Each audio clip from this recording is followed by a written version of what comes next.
Welcome to all Caribbean entrepreneurs. If you've been ready and waiting to take your business digital and get paid online while you sip something strong on the beach, this podcast is for you. We'll hear from the Caribbean's finest entrepreneurs on topics like e-commerce, business development, brand building, social media, their wins and failures. This is the only place in the region helping you navigate the digital age from the Caribbean's perspective. This is Digipreneur FM. And now, let's give it up for the Digiboss himself, Mr. Keron Rose. Thank you to everybody tuning in to another episode of the Digipreneur FM podcast. And as usual, it is your boy, Mr. Rose.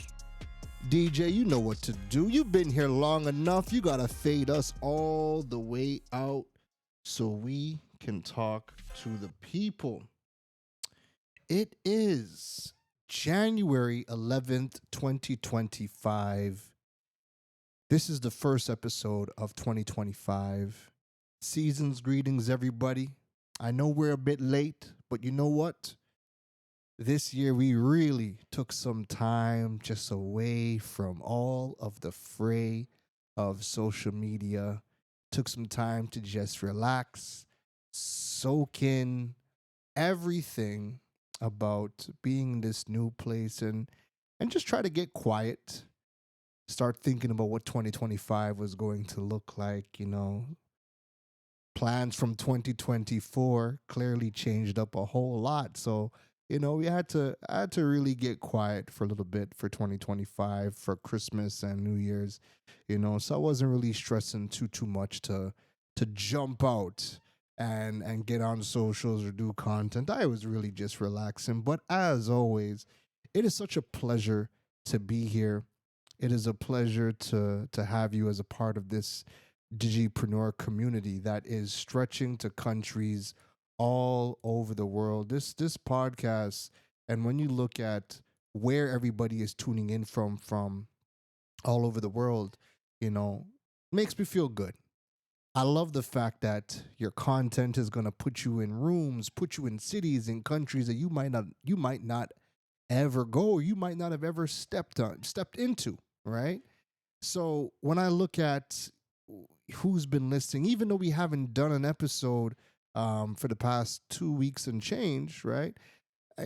We still see so much downloads and streams from places all over the world. So if you're tuning in from the US, we're doing a bit of a roll call right now. If you are tuning in from the US, if you are tuning in from, hold on, let me just pull up my data. I like to see where everybody's tuning in from. Yeah, there we go. So if you're tuning in from the United States, you know, thank you for tuning in. Trinidad and Tobago stand all the way up every single time. Singapore, my goodness, for the past couple of weeks, we've just had so many people that are tuning in from Singapore. My goodness, I definitely have to get out to Singapore. Australia has been tuning in. Canada still locked in. Hometown is always, you know, Toronto is always in the building. I know a few of my listeners are from different provinces like Vancouver. We got some people over in Saskatchewan. Heck, I've even connected with some people over in Prince Edward Island. So shout out to everybody tuning in from all over Canada. Brazil is in the building. Jamaica. Man, at some point in my life, I don't know when, but at some point I got to spend some time in Jamaica, man. It'd be a crime for me not to. Germany's in the building. Barbados, hey, Bahamas, Cayman Islands, Guyana, St. Kitts, St. Lucia, Puerto Rico, Russia has been listening to the podcast. Bangladesh, India, Norway, Antigua, the UK, Rwanda, the BVI, Anguilla, Egypt, Spain, Grenada, Netherlands, Poland, Thailand is in the building. Argentina, Austria, St. Bartholomew, Switzerland, China, Colombia, Denmark, Dominica, Indonesia, Italy, Martinique, Namibia, Suriname, Uganda, St. Vincent, and South Africa. Listen to me. You see all the countries that I just called that have been tuning into the podcast over the last month? Again, I say, it's just amazing how far your content reaches. So when I see we're getting downloads from these countries, again, my heart is full. I'm extremely grateful. I love the fact that the content, even though the content I put out does always have that Caribbean perspective, I love the fact that people from all over the world listen to the podcast because remember, when you listen to content, you always need to consume the content with discernment. Everybody is talking about what needs to happen from their perspective in their markets. So if you're smart, you want to listen to different experts or thought leaders or different people that are on there that are documenting the journey. You want to take in content from a variety of different countries around the world because everybody, all of these strategies are going to work differently for everybody. And sometimes you're going to have to go and look in some of these other countries, go look at what they're doing in Africa, go look at what they're doing in Asia, and you're able to now pick some of the things that you find interesting and then figure out how to tailor it to your market, right? So people from all over the world listen, read, watch your content to see how you're solving problems in your respective market, and then they can kind of take some of the nuggets that you've been putting out and then go and implement it in their markets. So when you're making content, remember, always give it to you, give it to the audience from your perspective. Solve the problems for your market. People from around the world want to hear your perspective. They want to hear how you guys are doing things in your side of the world. And then they could always work with you, book you, or just, again, consume your content, get great ideas, and then go and implement it for their markets. That being said, I think that's a great segue into today's conversation. I think, this wasn't actually going to be the episode I wanted to start off the new year with. I really did want to do like a 2024 recap as to, just how my entire 2024 went, because I think there's, some really good nuggets in that entire from that entire year, right? But we have a more pressing issue that I felt like, you know what, man, let me get this out. Let me just get this out the way. We could always recap 2024, next episode.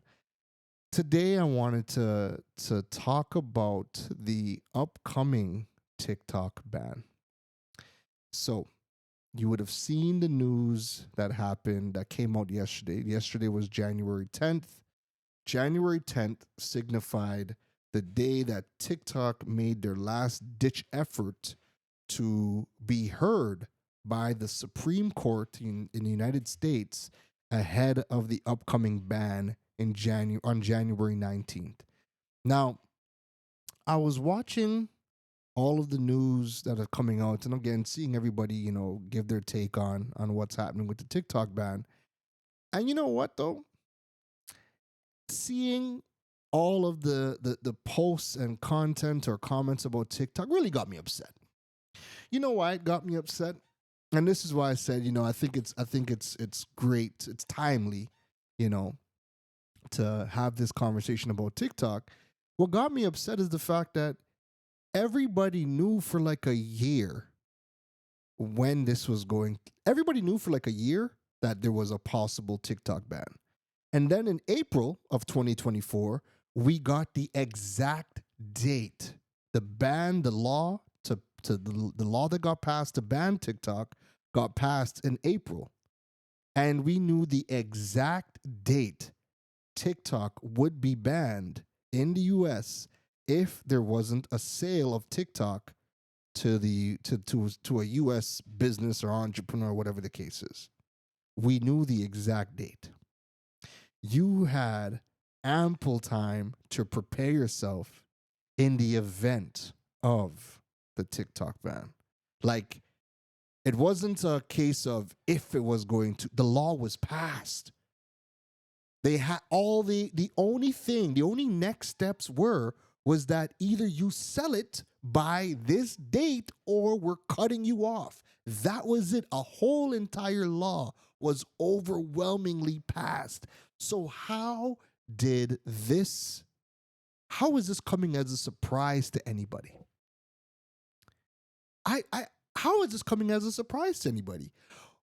This shouldn't be a surprise to anybody that TikTok has now come out and said, you know what? We're shutting the doors. We're closing TikTok by January 19th. They came out and said it, right?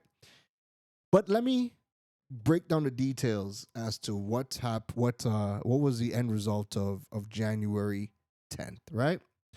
But you know what? First things first. Let's bring this back a little bit. You know, why is the U.S. and not just the U.S., but there's many countries around the world that currently have some form of a limited ban on TikTok or the restrictions on TikTok. Like most countries around the world, if you're in government, you can't have a TikTok account, can't have TikTok on your phone. Like there's a lot of countries that have restrictions, but I keep wanting to say companies. Countries have been kind of waiting for what was going to happen in the US before they themselves made their full out ban. Because remember, if it sells to a US entity, then all of the United States allies would have no reason to put a full out ban on TikTok as well. Remember, it's not just the US that's looking to do this full out ban, they're just the first domino. And they're the first domino in a long line of dominoes that will be making a full ban. I mean, if everybody keeps to their word that they were talking about from before, once the US makes their ban, a lot of other countries are going to be making their ban as well. Okay? So, why does the US want to ban TikTok? Well, first things first, the biggest concern is national security, and it's all centering around data privacy. Okay? There is fears that ByteDance, the parent company of TikTok, could share their user data with the Chinese government under Chinese law. That is the fear. I need you guys to understand whether that is true or not does not matter. The fact that the Chinese have laws in place where all of the companies that operate that are Chinese, they all have to share their data with the Chinese government. Again, whether it's happening or not doesn't matter. The entire point that the US is making is that they could. All right? They don't care whether or not it's not happening. All they care about is that there's a Chinese law that's in place where the Chinese government says that all of their all the companies in China have to share their data with the Chinese government. So again, doesn't matter whether they do it or not. They just care that they could. All right? Because everybody's saying, oh, well, you know, all these U.S. companies mine your data as well. Yeah, it's the U.S. mining your data. They don't want the Chinese getting access to any of their data. Okay? And that being said, they don't want that because there is a potential misuse of sensitive personal information of U.S. citizens, including location and browsing habits and anything else that they can get their hands on. There's also risks of espionage. So there's concerns that TikTok could be used as a tool for spying on U.S. government officials, military personnel, and critical infrastructure. Then there's the influence operations. There's allegations that TikTok could be leveraged to manipulate public opinion or spread disinformation favoring Chinese interests. A couple other reasons why the U.S. wants this banned. Economic and political factors. So there are trade tensions currently. The U.S.-China trade war and broader competition in technology and innovation have heightened scrutiny on Chinese-owned companies. Then there's the control of the algorithms. There is concerns that the TikTok algorithm could prioritize content to sway political discourse or censor topics that are critical of China. All right? Cybersecurity and infrastructure. There's potential backdoors that they are worrying about. There are worries about TikTok software serving as a backdoor for cyber attacks or malware distribution. The global precedent, there is establishing stricter regulations on foreign-owned applications could send a message to other countries about cybersecurity priorities. Then we have the regulatory and accountability issues. There is a lack of oversight. So TikTok's operations and data handling practices are perceived. And again, I'm stressing the perception. TikTok's operations and data handling practices are perceived as opaque, raising accountability concerns. And then there's violation of U.S. laws. There's allegations of non-compliance with U.S. data privacy regulations and child protection laws. That, in a nutshell, is why the U.S. wants to ban TikTok, unless it is sold to them or to somebody that's a U.S. citizen that can take ownership of TikTok, right? Again, you have a long list of countries that are watching to see what is going to happen with the U.S. And if it is that the ban does actually happen, then they're gonna go and drop their own. They're gonna go and bring their own bans as well. Okay, so it's not just the U.S. There's a lot of restrictions from different countries, and they're just waiting to see what is the U.S. gonna do. If they do go out that full ban, then they are going to be looking at implementing their ban too. Remember, China has their own version of TikTok. It's not the same as the Western version that they have given us. So they're still going to be doing their thing on that side of the world, or on this side of the world, because I'm in Asia, right? They're still going to be doing their thing on this side of the world. It's just that, a lot of the Western countries will be removing TikTok from their app store. Now, that being said, right? That being said, January 10th happened. So yesterday happened. This was TikTok's last ditch effort to make their pitch to the Supreme Court so that they could stop the ban on TikTok. So what happened yesterday? Well, the law was going to be under review. So the court examined a law requiring ByteDance. And remember, this law was passed last year, April. The court examined the law requiring ByteDance, the TikTok's Chinese parent company, to divest its U.S. operations by January 19th, so a couple days away, or face the nationwide ban. The law was passed due to national security concerns, citing risk of data being accessed by the Chinese government, right? Then the national security, pretty much laid out their concerns. The justices expressed varying degrees of concern over potential foreign surveillance risks associated with TikTok. Remember, we're talking about what happened yesterday at the Supreme Court hearing. Just recapping to just bring you up to speed, right?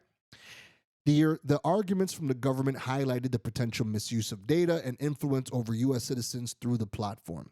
The argument from TikTok's side is that TikTok's legal representatives argued that the law unfairly targets a specific company and violates its constitutional rights, such as due process and free speech. Focus on the precedent. The justices debated the extent of Congress's authority to impose restrictions on companies for national security purposes.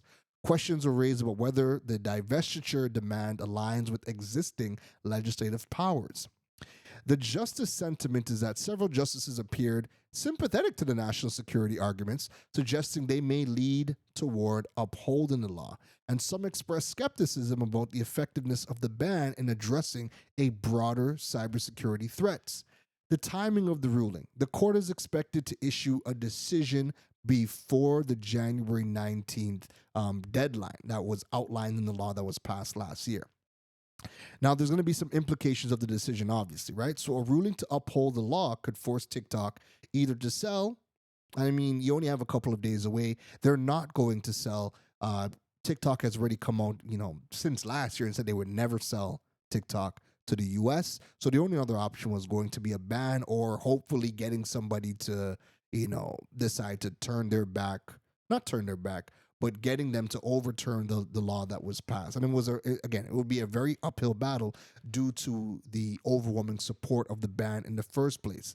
This decision is going to set a significant precedent for handling foreign-owned technology companies in the future.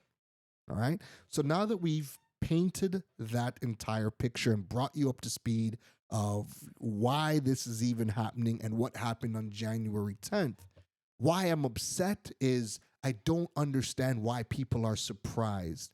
We have been talking about TikTok being banned for pretty much about a year, maybe even more. Okay? It wasn't until April that the law was actually passed and they gave them ample time to sell TikTok to a US entity or close its doors. TikTok has said yesterday that they will close its doors by January 19th if they decide to uphold the ruling.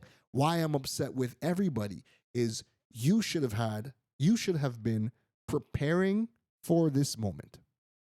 It would have been better for you to prepare for this moment and some miracle happens where they did decide to sell it. But remember, TikTok CEO said they were never going to sell to the US. So that was never an option, right? And there's actually some legal laws from China that forbids a Chinese company to sell their technology to the US counterparts. So it was never an option. We were just holding out faith that somebody would buy it. But again, I don't know why you held out that faith, because it was never going to happen. And you're gambling if you are thinking, because the ruling in terms of how many people voted in favor. Let me just pull up that stat. So I got the stat. So check this out, right? March 13th. This is when the bill got passed in the House of Representatives. That bill, March 13th, 352 people voted in favor of the ban and 65 voted against. Overwhelming support. Then from the House of Representatives, the law got kicked up to the Senate. And remember, Biden came out and said once the Senate approves, he is signing off on that bill because he believes it should be banned as well, right? The Senate approved the legislation on April 23rd in 2024. 79 senators voted in favor of passing the ban and 18 voted against. So when you look at the flow of events and just how much support was for the ban, why are you surprised? Why were you holding out hope that TikTok was not going to be banned? Right? They're so far. There's no middle ground here. We the citizens, we the users of the platform, we're just caught in the middle. We are caught in the middle of two governments warring about espionage and cybersecurity and data privacy. You think they give a damn about businesses making money on the platform? What they're talking about with respects to data privacy, cybersecurity, espionage trumps your business making money. The only thing they care about is the interest of the national security. So because that was all they were focused on, that argument of, well, there's billions of dollars that U.S. businesses are going to lose if TikTok goes down, that argument's like bringing a knife to a gunfight. You were never going to win because cybersecurity and the protection of the citizens was always going to be on a pedestal, always going to be put first before anything else. So there was never any... I mean, if you were really looking at this objectively and not based on your feelings and hopes, they were never going to meet in the middle. The U.S. wants what they want. Sell it to us or get out. TikTok was like, well, we can't sell it to you, but this infringes on the rights of free speech. Yeah. We have all these other social media platforms everybody else can use and build their business on. You just need to get out. You see what I'm saying? They don't care about TikTok's feelings about, well, people are going to lose money and this infringes upon free speech.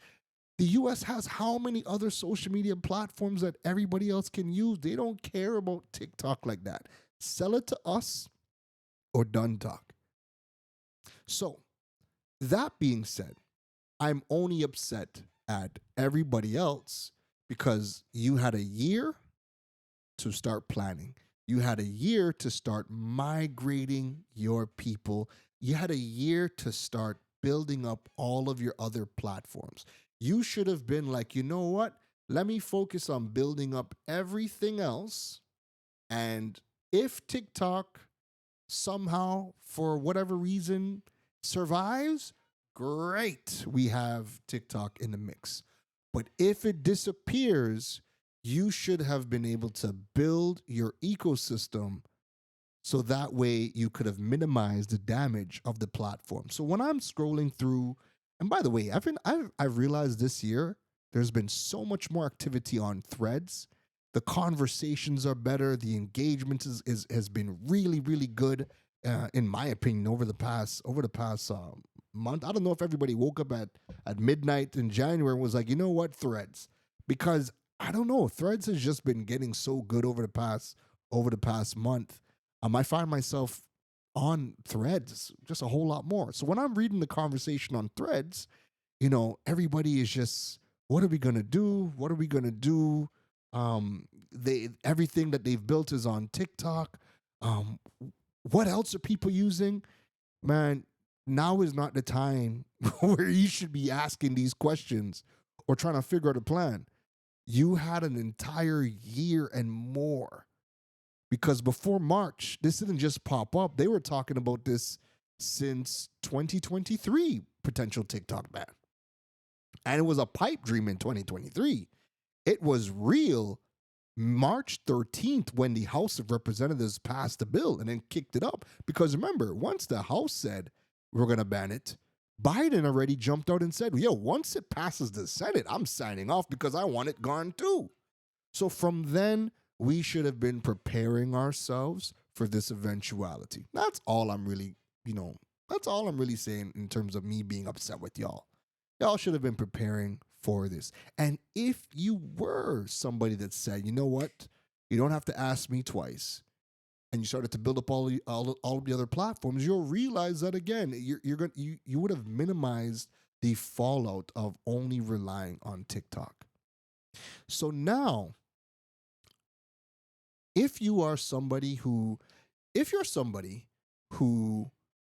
you never, I mean, you're young and Vine predates you, MySpace predates you, High Five predates you. There's been so many social media platforms that have come and gone since I was in high school. I remember the days of, if you're from Canada, I remember the days of T.Wire if you're from Toronto. I remember the days of Black Planet, Meet Me in TO, Asian Persuasion. Like, there were so many social media platforms that were big, since I was in high school, that were big. Everybody used it, and then somehow, some way they died. Do you remember how many users Snapchat lost when Kylie Jenner made her comment about Snapchat? Like, social media platforms come and go. They're extremely fragile. On top of that, they are rented land. Always think to yourself that it doesn't matter what social media is popping, social media can come and go, which is why Facebook and what they have done over the years needs to be commended, because that has to be the longest standing social media platform, that's still popular and still people and still has the largest user base in the entire world. What they have done to survive in terms of longevity has to be commended. All right. But nonetheless, every platform can come and go, which is why everybody, I hope this is a lesson for everybody, that now you need to start focusing on community over platforms. Because when you build your community and you're no longer platform dependent, that is always where you're going to want to be. Matter of fact, that is where you have to be, because the sands in the digital space can shift so fast. 1 minute, Snapchat is popular. Next minute, Kylie Jenner utters something and Snapchat's no longer popular. Took them a little while to even start to gain back some traction. And it was never, Snapchat's not lit like how it was before, right? Who would have thought Vine would have ever died? Do you remember Periscope? Like, people were using Periscope like religiously before it got bought out by X, by Twitter, right? So platforms come and go. The goal now is you need to start learning, like sit down and really start thinking about community. Think about What are the platforms that you can own, that you can build while simultaneously using social media? And all of the traffic that you're building up on social media, your focus, especially if you're in business, your focus should always be on how do we drive traffic from the rented lands of social media to the platforms that we own.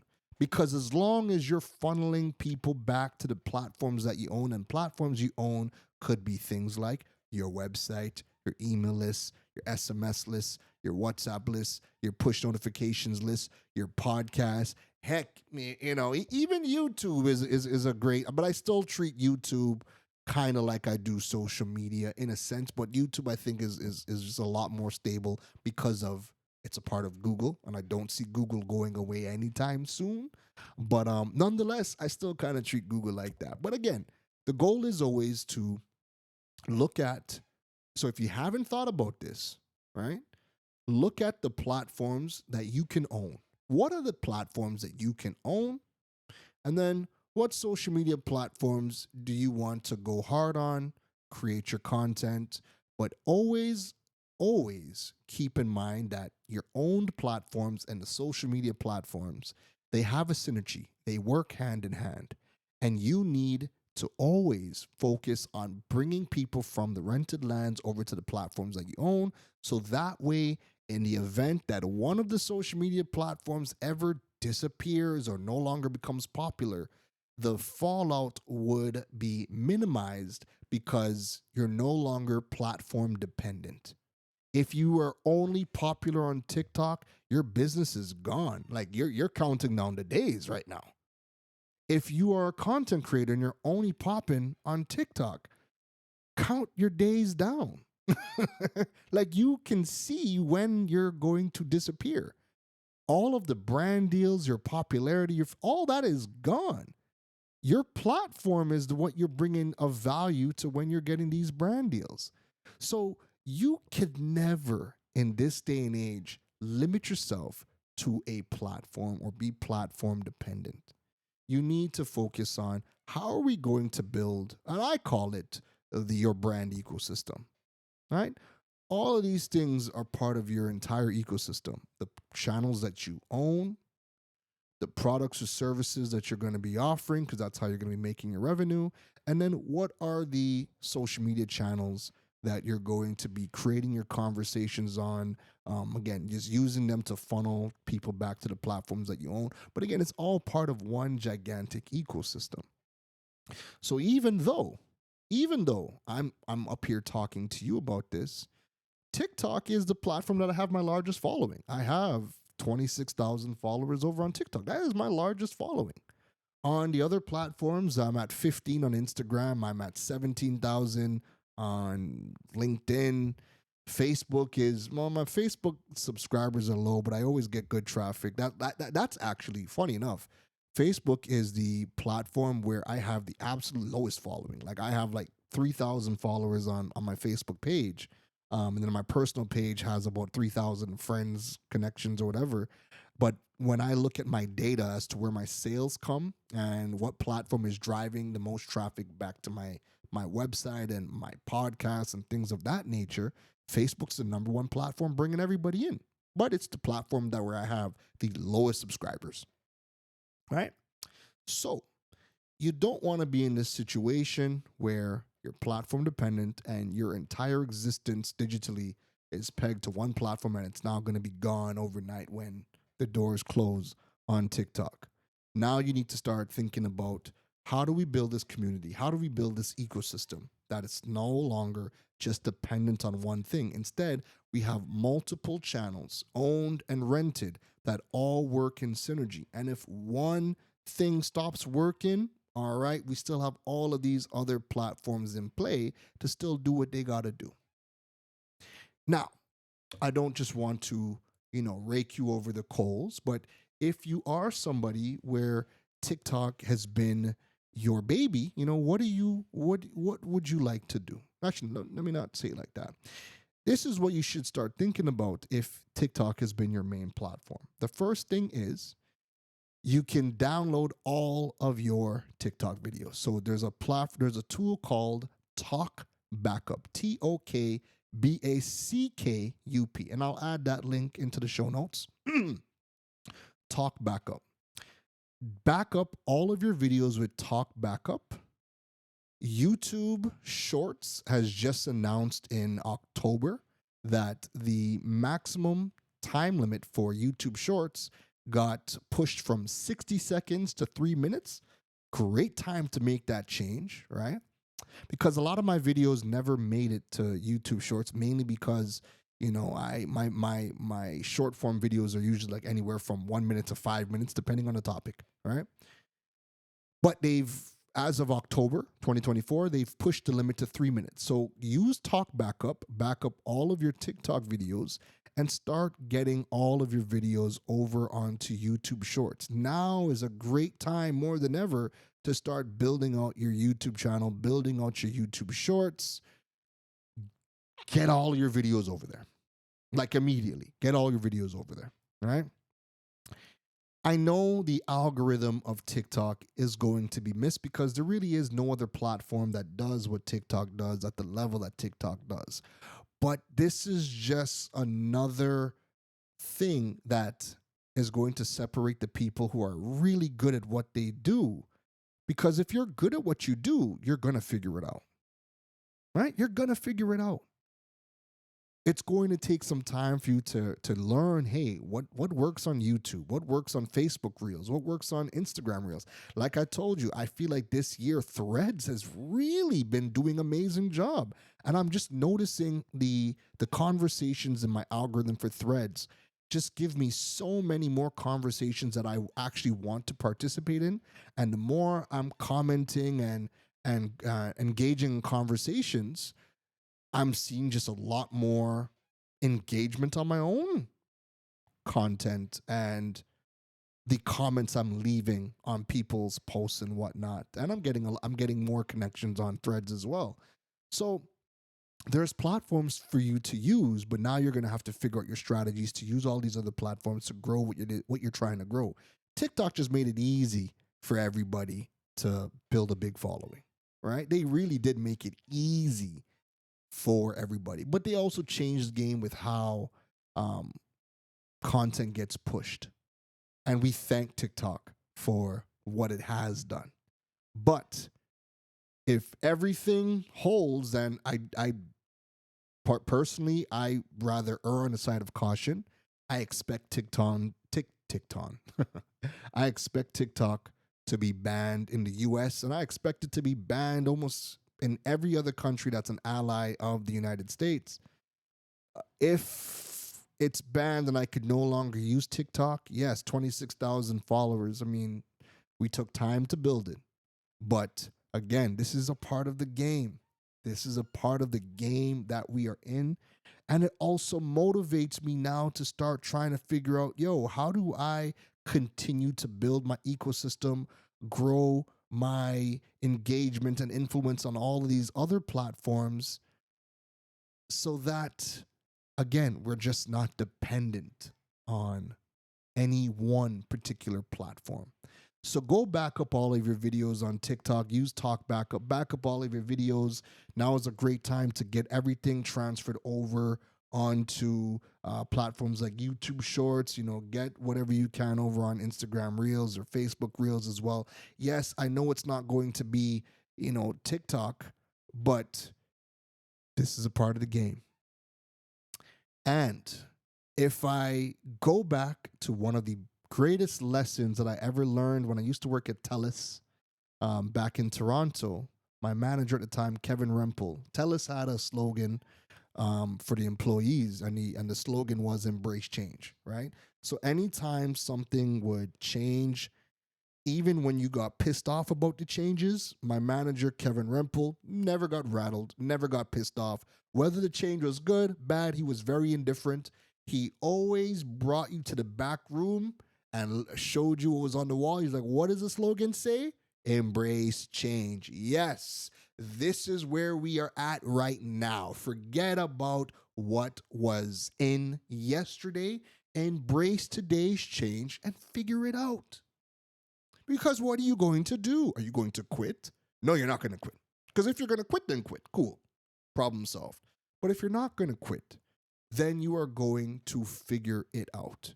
And again, I think the biggest lesson for everybody is start focusing on how you're going about building your entire community, and you're no longer just platform dependent. You could have a favorite platform. You could have a platform that outperforms everything else.